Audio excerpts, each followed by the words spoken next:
ఉండేది. ఆ ఎలుకకు ఓ లక్షణం ఉండేది. ఆ లక్షణం ఏంటంటే ముందు వెనుక ఆలోచించకుండా ఏది కనబడితే అది కొరికి కన్నం పెట్టడం. అది బట్టలు కనబడినా, బుట్ట కనబడినా, వల కనబడినా, చక్కముక్క కనబడినా కొరికి కన్నం పెడుతుంది.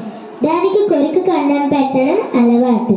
ఈ అలవాటు కారణం చేత ఆ ఎలుక తొందరపాటుతో ఏది కనిపించినా అది కొరికి కన్నం పెట్టడం ఎంతో ముప్పు తెచ్చి పెట్టింది. రామయ్య అనే ఒక వ్యక్తి పెద్ద త్రాసుపామును ఒక బుట్టలో పెట్టి మూత వేశాడు. అది తలెత్తడానికి కూడా లేదు. బాగా నీరసపడిపోయింది. బుట్టలో ఆకలితో ఉంది. అటువైపుగా ఎలుక వెళ్ళింది. బుట్టలో ఏమైనా ఉన్నాయేమో అని బుట్టకు కన్నం పెట్టి లోపలికి వెళ్ళింది. లోపల ఉన్న పాము ఎలుకని తినేసి ఎలుక పెట్టిన కన్నంలోంచి బయటకు వెళ్ళిపోయింది. ఏది కనిపించినా కొరికి కన్నం పెట్టే అలవాటు ఉన్న ఎలుక దాని కారణం చేతనే మరణించింది. పాము తప్పించుకొని వెళ్ళిపోయింది. అలాగే మానవులకు కూడా కొన్ని చెడు అలవాట్లు ఉంటాయి.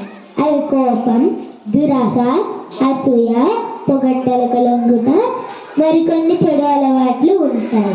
వాటి వలన ఎంతో హాని కలుగును. చెడు స్వభావం తొలగిపోవాలంటే మంచి వాళ్ళతో స్నేహం చేయాలి, మంచి వాళ్ళు రచించిన పుస్తకాలు చదవాలి, మంచి మాటలు వినాలి, మంచి మాటలు మాట్లాడాలి. అప్పుడు మనకున్న చెడు స్వభావం పోతుంది.